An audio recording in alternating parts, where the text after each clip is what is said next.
Selamat petang, salam sejahtera. Isu hangat petang ini, Azalina buka parlimen dapat tingkatkan keyakinan rakyat tangani wabak. Berita sepenuhnya.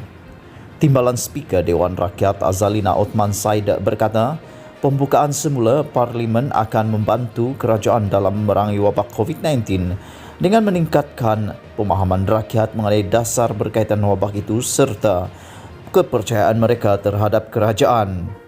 Sebenarnya saya membuat cadangan untuk membuka kembali parlimen walaupun kadar jangkitannya masih tinggi. Ini kerana saya berpendapat pembukaan kembali parlimen dapat membantu kerajaan mengatasi masalah pandemik, bukan hanya melawan virus tetapi meningkatkan pemahaman rakyat, kata Azalina dalam webinar dalam talian yang disiarkan langsung di Facebook malam tadi. Webinar yang bertajuk Mengapa Parlimen Perlu Bersidang Semasa COVID-19 dianjurkan bersama oleh pengawas pilihan raya bersih dan sinar harian. Selain Azalina, ahli panel lain adalah ahli Parlimen Subong Wong Chen dan dimudahcarakan oleh penganalisis politik Wong Chin Huat.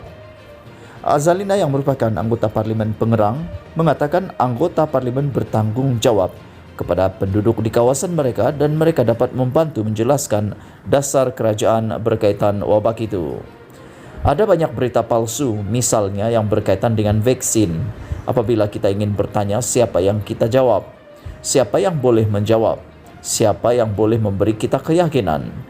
Dalam proses parlimen, baik secara virtual atau fisikal, dari segi perlembagaan, seorang wakil eksekutif tidak dapat lari dari menjawab pertanyaan. Sama ada ahli parlimen setuju atau tidak, itu boleh diperdebatkan, tetapi mereka perlu menjawab pertanyaan, katanya. Azalina juga mengatakan rakyat perlu memiliki kepercayaan yang tinggi terhadap kerajaan agar dasar dapat dilaksanakan dengan lancar. Salah satu pendekatan di seluruh dunia dalam memerangi COVID-19 adalah bahawa perlu ada kepercayaan kepada kerajaan. Sekiranya terdapat defisit kepercayaan, ini akan mengganggu pelaksanaan dasar kerajaan. Sebagai contoh, kerajaan mengatakan jangan pulang kampung untuk raya. Rakyat tetap pulang. Ada banyak hal yang rakyat harus memiliki pemahaman yang lebih mendalam, katanya. Mengulas hal sama, ahli Parlimen Subang Wong Chen mengatakan bahawa rakyat memiliki defisit kepercayaan pada kerajaan saat ini kerana menurutnya tidak menunjukkan prestasi baik dalam menangani wabak tersebut. Jelasnya, untuk mengembalikan kepercayaan rakyat terhadap kerajaan, tidak ada pilihan lain selain membuka kembali parlimen agar anggota parlimen dapat mengajukan pertanyaan kepada kerajaan. Sekiranya kerajaan berfungsi dengan baik, walaupun ada darurat, banyak orang dapat menerimanya. Tetapi dengan kadar jangkitan yang tinggi setiap hari, rakyat tidak dapat menerimanya. Mereka harus membuka parlimen. Mereka tidak punya pilihan agar kita sebagai anggota parlimen dapat mengajukan pertanyaan untuk meyakinkan rakyat dan mendapatkan kembali kepercayaan daripada mereka, katanya. Azalina menegaskan bahawa tidak ada jalan lain yang lebih berkesan bagi ahli parlimen mengajukan pertanyaan kepada kerajaan kerana ia diwajibkan secara sah di Dewan Rakyat. Katanya kerajaan tidak diwajibkan menjawab soalan anggota parlimen melalui jalan lain. Azalina turut menyorot suratnya kepada peguam negara yang tidak mendapat balasan.